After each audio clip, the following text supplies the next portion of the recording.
Hey, and welcome back to ATL Frequency Podcast. I'm your host, Travis Wilson, I'm Karen LeBeau. and we are A.L.T. Frequency, where we vibe together. All right, everybody, good afternoon. Nice to have you with us again. My special guest over here, our special guest over here is Mr. Ron Smith. Karen, take it away, please. Hello. So I just want to take a moment to talk about on May 11th, I went down to the state capitol for Arts Day at the Capitol. I want people to know that there are people with boots on the ground fighting to keep the art funding in Louisiana. It was a great day to talk to our lawmakers, let them know how we feel about it. A lot of times in Northwest Louisiana, we might get left out the narrative.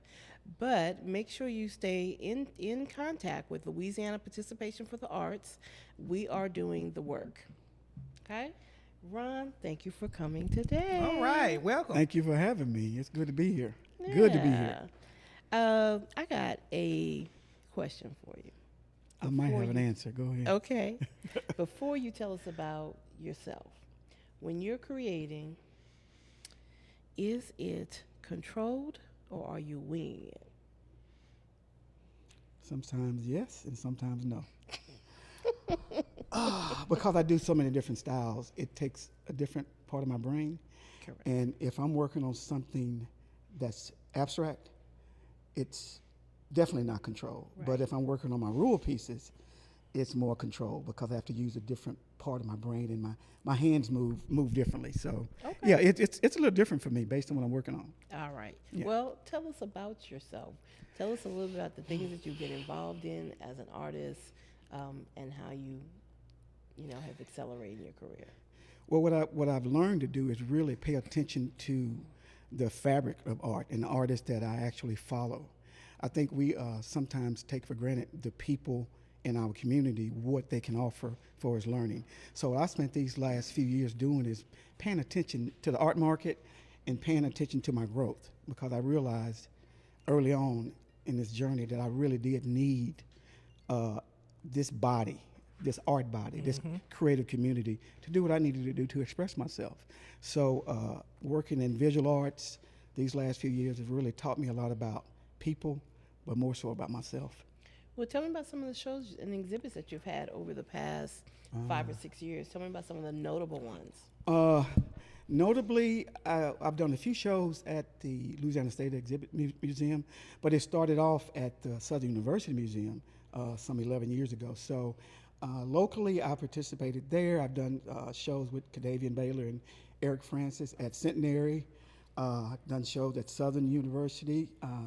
So I've been around here doing this thing for a little while at SHRAC. SHRAC has been a great supporter of me and my journey on art. So I've been, oh my gosh, I've been in buildings. I've exhibited at Agora.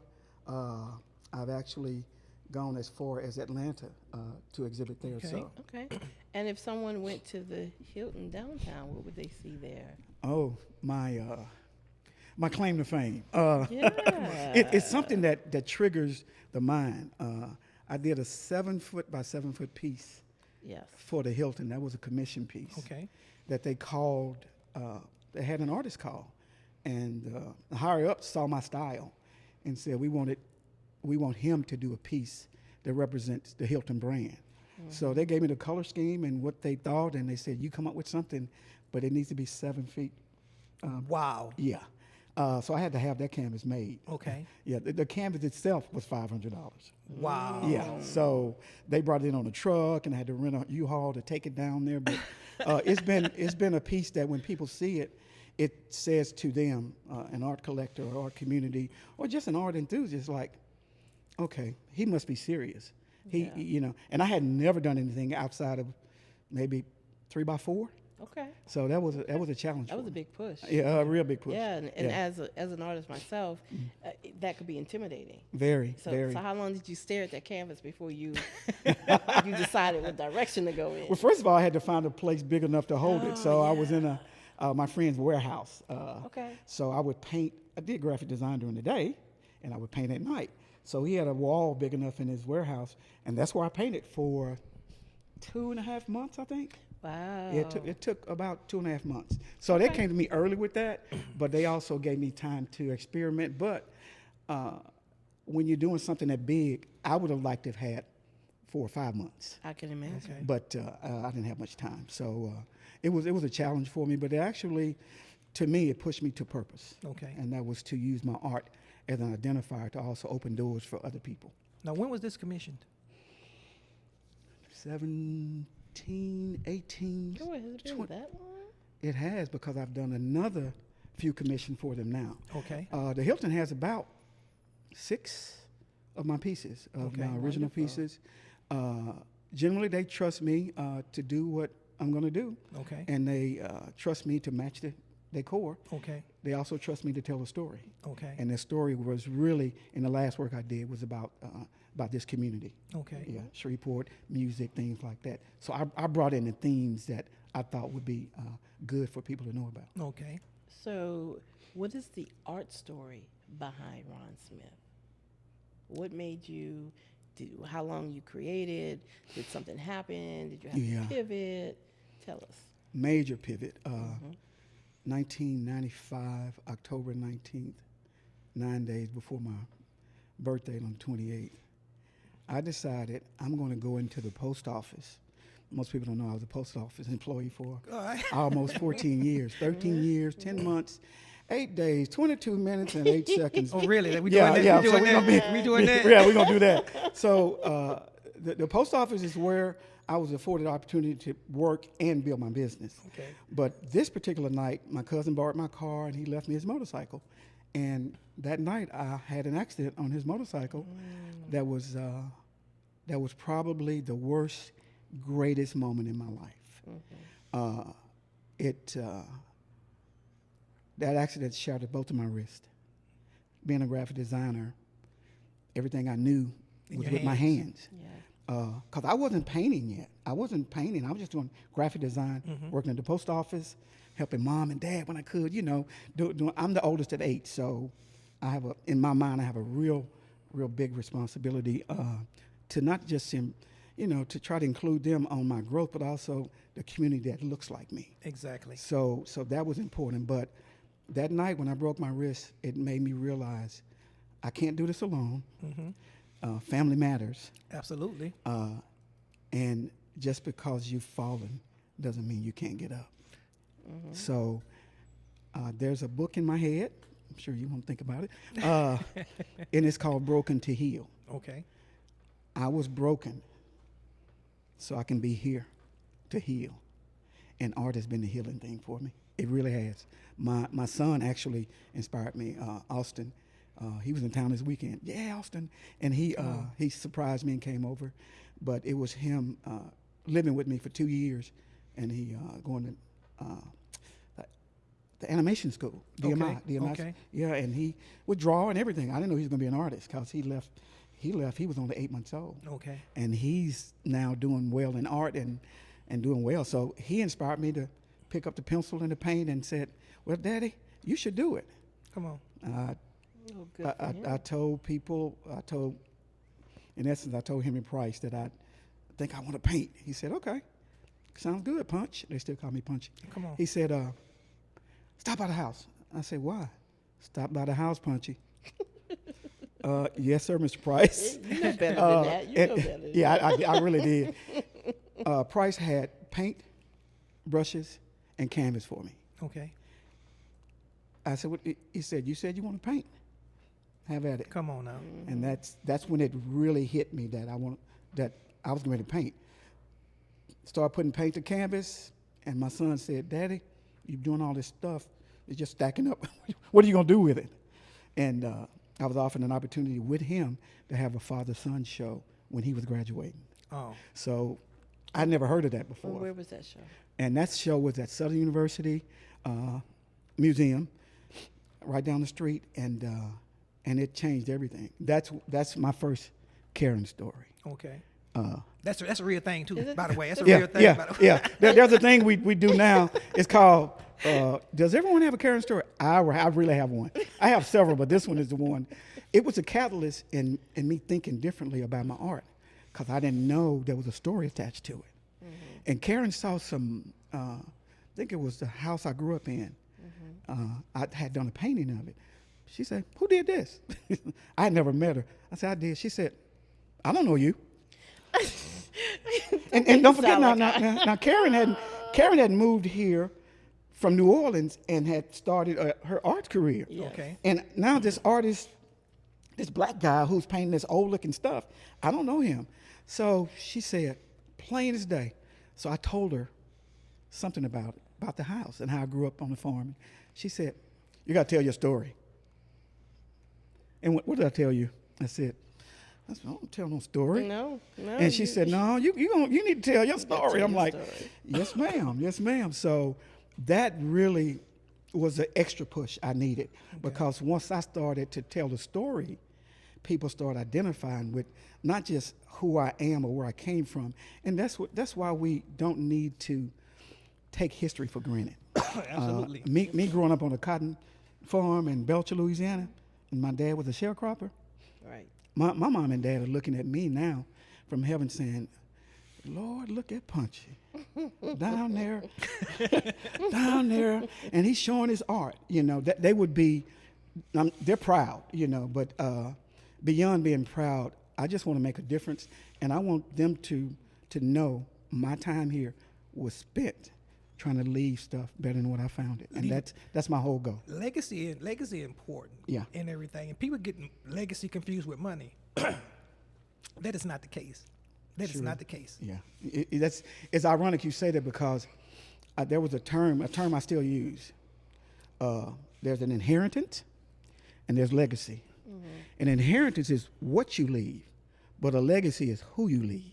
Right. So my focus is to make sure that the stuff will come, but the person, the people, that is what matters to me.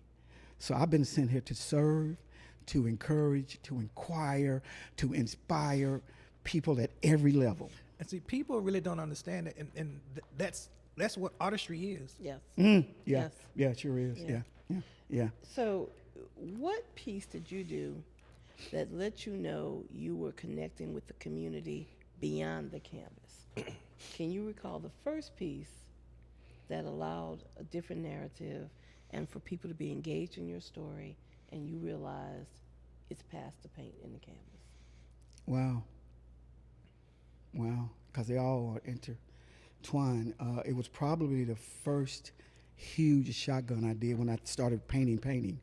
And it was a shotgun house #1, and Henry Price bought it. Okay. And you can see straight through the door.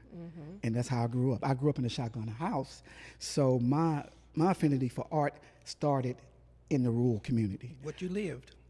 But before him, and my inspiration to that, my abstract inspiration was from my junior high school band director who taught me how to play drums. Okay.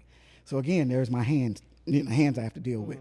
So I had this early inspiration of abstract, and later when I was 14, 15 at North Caddo, now I have Henry Price to inspire me on that rural side, because he did a lot of African stuff and whatever. So I had different people to pour into me different ways, and even and Tommy would know these people. The Buffins started collecting my artwork from the start, but I spent a lot of time with them. Okay. So never take for granted community, because those people poured into me when nobody else would. Let's take a moment and get the true definition between your abstract and your rural. Break that down for the audience, please. Oh, wow. It kind of goes back to the tie-in to those two inspirations. Mr. Keels, my band director, who's passed on, I have a piece of his art that's in my studio. I always have, that his daughter donated to me. But because of that, it made me not want to be placed in boxes. Okay. So that's why you'll see abstract, you'll see mixed media, and you'll see rural.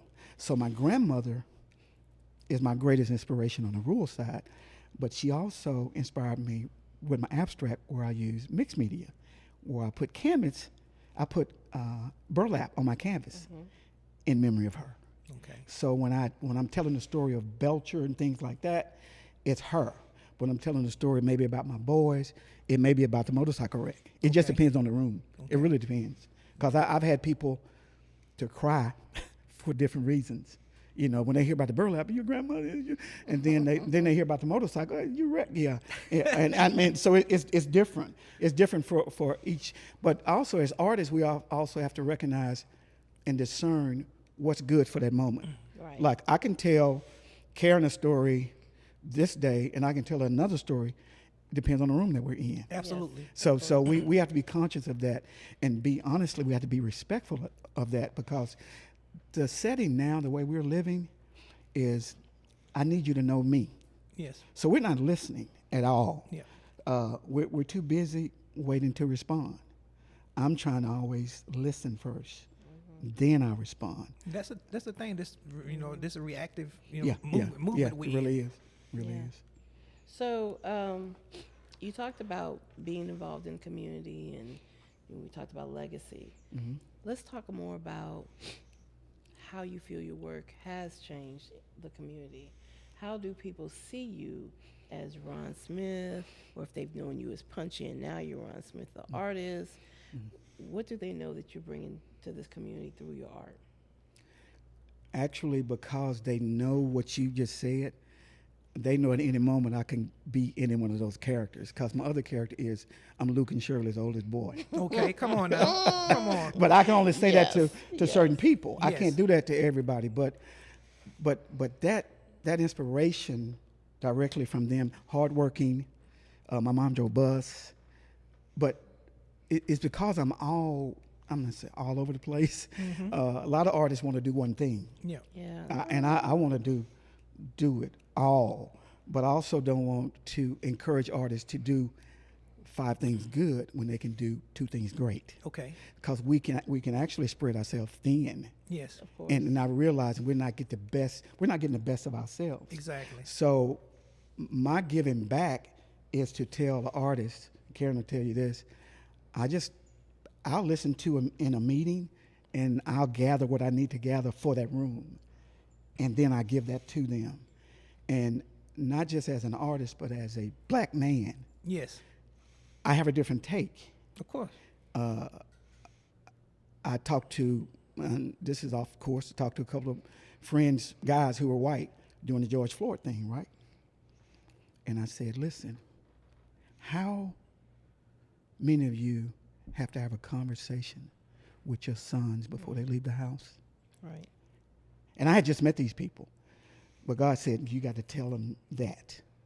And one of the guys said, I have 2 boys.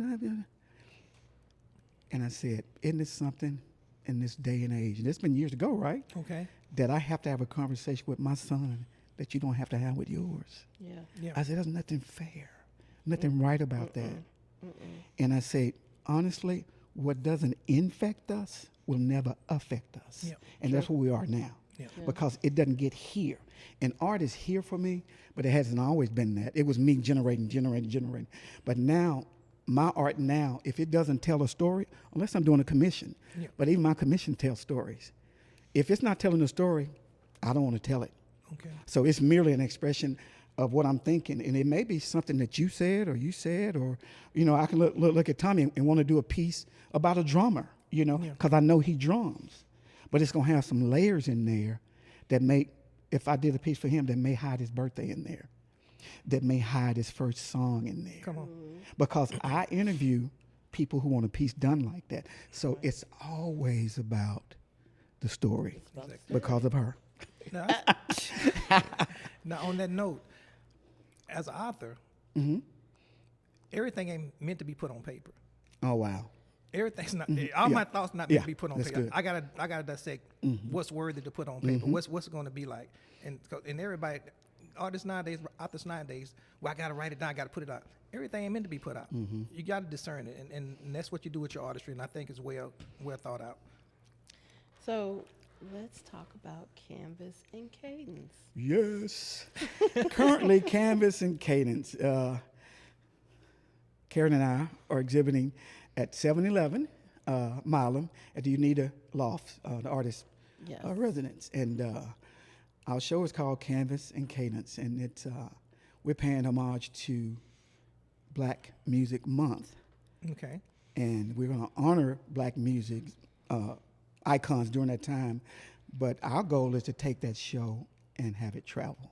Okay. Yes. So as this show is going on right now, they'll be going on from, the opening is June 7th at UNITA, and it's going to be an interactive art experience. It'll be something that we wanted to do something that nobody else has ever seen. Okay. So I encourage you all to come out. It's from 2 to 5.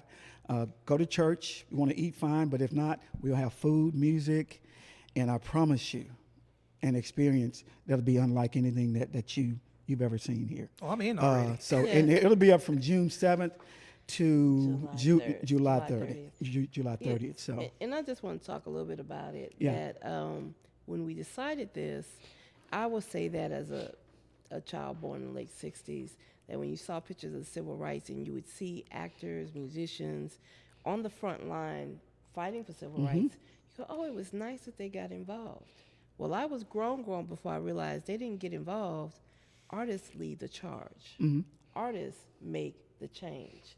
They are the ones. So this show is reflective of us participating in change and highlighting those who did fight for change. So it's perfect. And with that's what's an going on. evolution for both of us, because we didn't start off with this mindset. We started off still doing Black Music Month, but because of the environment, the culture that we are currently under right now, Exactly. we said, no, we have to make a difference. We have to make it known, whether the piece sells or not, Exactly. that we tell the story. Yes. Because if we don't tell the story, they're removing information offline, they're closing our museums. So guess what? If we don't tell it, who will? And what I do know, in the creative world, or even in the athletic world, sports, creativity, music, all the walls come down. Yeah. All the walls come down. So guess what? If the walls are down and Karen and I invite somebody into our room, that means you're in our space. We're going to tell you our story. Exactly. And how you get it is how you get it. Yeah. We can eat the same food, Travis, and guess what? It's going to nourish you differently than it does me. Absolutely. I can give you 4 ounces of whatever, and it's still, it might make you sick, and it might make me even more hungry. You know what I'm saying? But we have to be mindful of the fact that we can tell our story and still be respectful. Absolutely. We can have our differences and still be respectful. Exactly. And that's where we are now. And he or she who holds the mic holds the power. And if you don't want the power, don't get in front of the mic. Don't touch the mic. Don't touch the mic. And to piggyback on that, it's important who you latch on to, who you partner with. It's very important. And a lot of artists think, I'm gonna go it alone, do this alone. Well, this podcast, for example, my brainchild, but I got common enough sense. I can't do this alone. Yeah. So who do I attach myself to? It's to Karen LeBeau. Karen is the curator for all this. The artist, Karen's the curator. She's a curator, and her cue. This is who we need to have. You ain't got nothing to say to me, but it's important who you create with. Yeah. Who you share your vision with. Yeah, that's true. Because everybody ain't gonna.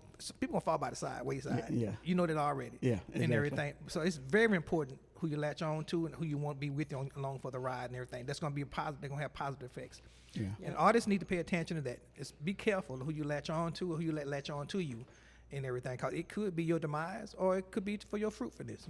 Sure. Yeah, that's true. So now I want to know, you got something big coming up later in the fall. Can you share that with us? Okay.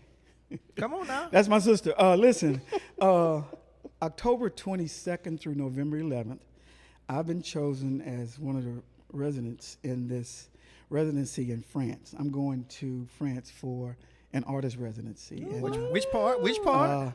don't make me say it. The Chateau of Archivo. Chateau Archivo is the place. And I thought it was spam. I didn't know I had applied for it. Okay. So when I Google it, and I'm sorry, ChatGPT, whatever I did, Okay. they said, no, it's a great residency. If not the top, it's the second to the top Yes. rated Yes. agency in residency in the world. In the Okay. country. So 28 people out of all these countries. I'm one of the 28. Come on now. And what we don't understand sometimes as artists, musicians, creatives, we can have these self-defeating kind of mentalities that make us not realize that it's for us. Yeah. In my mind, Lord, why me? Yeah. Why not Karen? Why not Eric? Why not my son? And my friends and my sons, they both said, Daddy, you've done the work. It's your time. Exactly. Yeah. Go do what you've been called to do. And I still fight with that because I realize I still can't do it alone, like you just said. Yeah. I'm the oldest of 8, and my boys are telling me, Daddy, you have a whole year to raise this money. And as of 2 weeks ago, 90% of what I needed has been donated. Come on now. So that residency, I'm looking forward to it coming back here, and I'll be doing a show here downtown Okay. after I get back. So And the last thing I want to say, you are deserving because you have put in the work. And that's what artists have to realize. When you put in the work, Yeah. those are the results you get. Yeah. Thank you for coming today. thank you for having me. No shortcuts. No No- shortcuts. none. Y'all pull it. Go Come ahead. on now. All Hey, right. everybody. Thank you for coming along. Ron Smith, thank you so much Thank you. for Thank coming here, sharing with us, sewing into us as well simultaneously. We appreciate it. Let folks know where they can reach you at. RonSmithArtworks.com is my website. Okay. And any of the social media handles is Ron Smith Art. Okay. And so that's Twitter, IG, and Facebook, Ron Smith Art. All right. I'm Travis Wilson, I'm Karen LeBeau. and we are A.L.T. Frequency. We vibe together. All right.